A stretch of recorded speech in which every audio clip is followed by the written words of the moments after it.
मित्रांनो चेक करा, M24 automatic gun available झालेली आहे आणि रिअल गन म्हणतात म्हणजे पबजीमध्ये तशीच फिनिशिंग राहणार आहे. तुम्ही पहिले क्वालिटी चेक करा, हाईट वगैरे. सिद्धिभाऊ कसा आहे विषय? हत्यार एकदम ऑटोमॅटिक. आणि यामध्ये सगळ्यात महत्त्वाचं सॉफ्ट बुलेट्स आहे, ज्याने की लहान मुलांना काय हार्म्स वगैरे होणार नाही. रबर्स टिप्स राहणार आहे पुढं व्यवस्थित त्याला. हे समोर ग्लास असेल ना, ग्लासला जाऊन स्टिक होता. मी आता तुम्हाला ग्लासवर फायरिंग करून दाखवतो.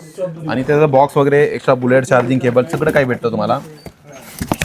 चेक करा बॉक्स, ॲक्च्युअल रिअल बॅकआर फिनिश राहणार आहे याला. आणि याला झूम इन झूम आउट सुद्धा वर्किंग राहणार आहे वरचा. चेक करा फुल डिटेलमध्ये. ऑटोमॅटिक प्लस मॅन्युअल दोन्ही ऑप्शन असतं याला. सेफ ऑटो इथं बघितलं तुम्ही, असं स्विच करू शकाल. आपण ऑटोमॅटिक करू आता. आणि हे मॅगझिन इकडनं लोड करायची व्यवस्थित. आणि आता याला फायर करू ग्लासवरती. आपण समोर ग्लास आहे, बघू किती बुलेट त्याला चिटकतात जाऊन. ठीक आहे, 1 2 3 4 5 फक्त 6 सेकंदामध्ये सगळे बुलेट फायर झाले, जाऊन चिटकले. बघा तुम्ही पावर बघू शकता याचा किती मस्त राहणार आहे. आणि फुल जबरदस्त. तुम्ही डायकास्ट म्हणून तुम्ही शोकेस लवकर करू शकतात, किंवा वापरासाठी तर एकच नंबर आहे. टॉईज म्हणून बेस्ट. वेबसाईटने जाऊन ग्रॅब करा, फटाफट कमेंट करा. M24 मॅगझिन तुमच्या DM मध्ये याची परचेसिंग लिंक येऊन जाईल.